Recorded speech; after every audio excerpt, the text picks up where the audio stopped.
Depending on what happens next, Cassie's accusations against Diddy might totally change the landscape of the music industry as we know it and force a huge reckoning with major implications. The accusations made against Diddy are graphic and downright disturbing, and if any of it is true, he might be one of the biggest monsters in the music industry. Sean Combs, aka Puff Daddy, aka Diddy, aka Brotherly Love, is easily one of the most powerful and most famous music executives to ever live. He's a billionaire mogul whose ventures range from fashion to spirits to restaurants to acting and his very own TV network. Puff may have shot to fame by standing next to the notorious B.I.G. back in the mid-90s, but staying in power has made him a legendary and feared figure in hip-hop.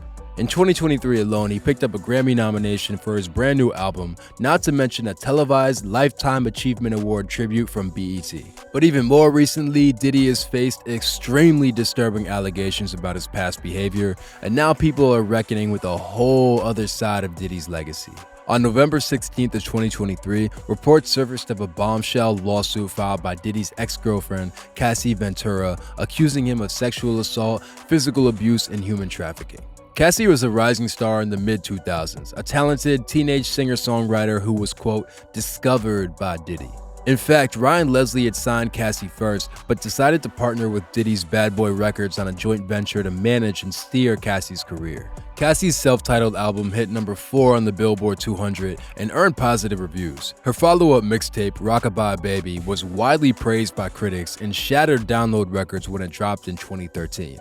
But that would be the last project Cassie would ever release, and her $30 million lawsuit shed some light on the story behind why she seemingly disappeared from the music industry. In the lawsuit, detailed allegations are made regarding Diddy's behavior, that he pursued Cassie romantically as early as 2005, and over time pressured her to consume overwhelming amounts of drugs and alcohol. The lawsuit documents years and years of alleged abuse, including violence inflicted on Cassie by Diddy, as well as details about Diddy forcing Cassie to have sex with male prostitutes in different cities across the country. Honestly, the stories mentioned in the lawsuit are gut-wrenching and terrifying. More than anything, the allegations paint a picture of Diddy as someone who is not only out of control, but controlling, manipulative, impulsive, and even dangerous. One highly publicized part of Cassie's lawsuit includes details about a period of Diddy and Cassie's relationship where they had apparently broken things off and she was talking to Kid Cudi. Diddy told Cassie how angry he was that she was hanging out with Cudi and threatened to blow up his car. And not too long after, Cudi's car exploded in his driveway. While Cassie was careful not to explicitly blame Diddy for Cudi's car exploding, it'd be kinda tough to get evidence to support that, but her story illuminates just how powerful Diddy had become.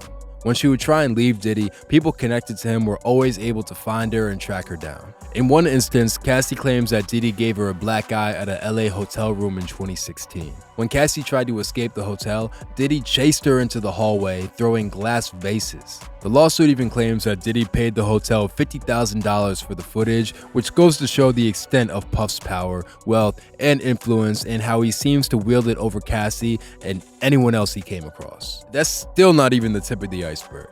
The lawsuit details specific acts of violence and threats carried out by Diddy to Cassie over the years, including claims that Diddy systematically tried to cut Cassie off from her friends and family. While Diddy's career has always been checkered by dark moments, a notorious shootout in a Times Square club, him allegedly slapping Drake in Miami, claims that he paid to have Tupac assassinated, Cassie's accusations against Diddy were chilling on a whole nother level. But just as shocking was that Cassie's lawsuit was settled by Diddy's team out of court amicably the very next day after it was filed. Diddy's attorney, Ben Brafman, vigorously denied that the settlement was an admission of wrongdoing. But the decision to settle so fast raised a lot of eyebrows, especially since Diddy's legal team had called the lawsuit riddled with baseless and outrageous lies and had accused Cassie of blatant blackmail.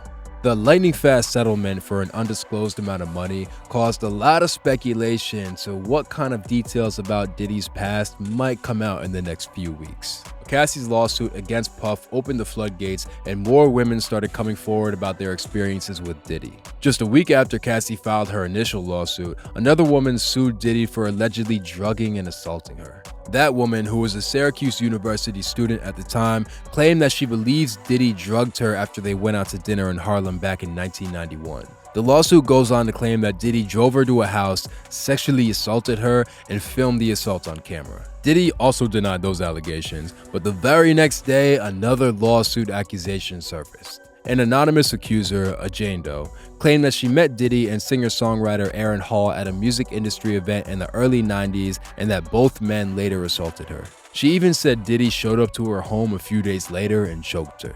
Then on December 6, another accuser came forward, claiming that Diddy and two of his associates assaulted her in 2003 when she was just 17 years old, and that they plied her with drugs and alcohol. Diddy posted a public statement on social media claiming that the people were trying to assassinate his character and destroy his legacy. Puff went on to deny the allegations made against him and said that his accusers were looking for a quick payday. His empire and reputation has been crumbling around him. 5 days after the amicable settlement, Macy's announced that it was phasing out Diddy's once lucrative Sean John fashion line after being its sole distributor for nearly 13 years. Then, Capital Preparatory Charter Schools announced it was severing its ties with Diddy, who had helped launch the organization's Harlem location and donated $1 million to its Bronx schools. Just last month, Diddy announced that he was stepping down from his TV network Revolt as the chairman in a move he called temporary. 50 Cent, who for years had made explicit references to Diddy having a dark side, piled on, needling Puff on social media and claiming he'd buy Revolt from him for the low. 50 even publicly named Revolt sponsors Cadillac and AT&T and claimed they'd likely abandon Diddy in the weeks ahead. Meanwhile, reports have surfaced that nominees of the upcoming Grammy ceremony are refusing to sit next to Diddy during the award show, which is throwing the event's seating plan into turmoil. Meanwhile, Diddy's former head of security, Roger Bonds, posted on social media and seemed to allude to Cassie's lawsuit, claiming that he was willing to tell the truth after being silent for years. Making this wilder is that Roger Bonds was explicitly named in the actual lawsuit, which claimed that Bonds tried to intervene and stop Diddy from stomping her. On December 7th, Tiffany Red, a Grammy-winning songwriter who was a close friend and collaborator of Cassie's for over a decade, wrote an open letter addressed to Sean Combs that was published in Rolling Stone. In the letter, Tiffany goes on to lend her support to Cassie and backs up specific details and accusations made in the lawsuit. A lot of the letter focuses on a surprise birthday party that Diddy threw for Cassie in 2015, where Tiffany claims she witnessed Diddy's alleged abusive, unhinged behavior firsthand. She also claimed that her experiences with Diddy and seeing the effect he had on Cassie gave her paranoia, anxiety, and PTSD. Meanwhile, 3 members of the group Danity Kane, a girl group that was signed to Diddy's Bad Boy Records and was formed during his reality show, Making the Band, showed public support for Cassie. As all this unfolded, an interview with Gene Deal, Diddy's former bodyguard, went viral. In the clip, Gene says he confronted Diddy when he heard his boss say that he planned to hook the members of Danity Kane on drugs and sexually traffic them. At this point, the fallout from all this, the multiple allegations, the multi-million-dollar lawsuit, the possibility of Revolt sponsors pulling out, is still unraveling. Nobody can say for sure what's going to happen to Puff and his business empire. At this point, the allegations made against him are on the civil side, and no criminal charges have been brought against him. Regardless, though, it's safe to say that Puff's legacy has forever been changed. Since Cassie's lawsuit has been filed, there's been a lot of speculation in the media that might lead to a Me Too style reckoning in the music industry, especially when it comes to hip-hop. 50 Cent even promised to commission and produce a documentary about the allegations against Diddy, and his production company, G-Unit Film and Television, has confirmed that the project is in active development. So the real question is, as more and more people come forward, will Diddy face the same type of music? Only time will tell.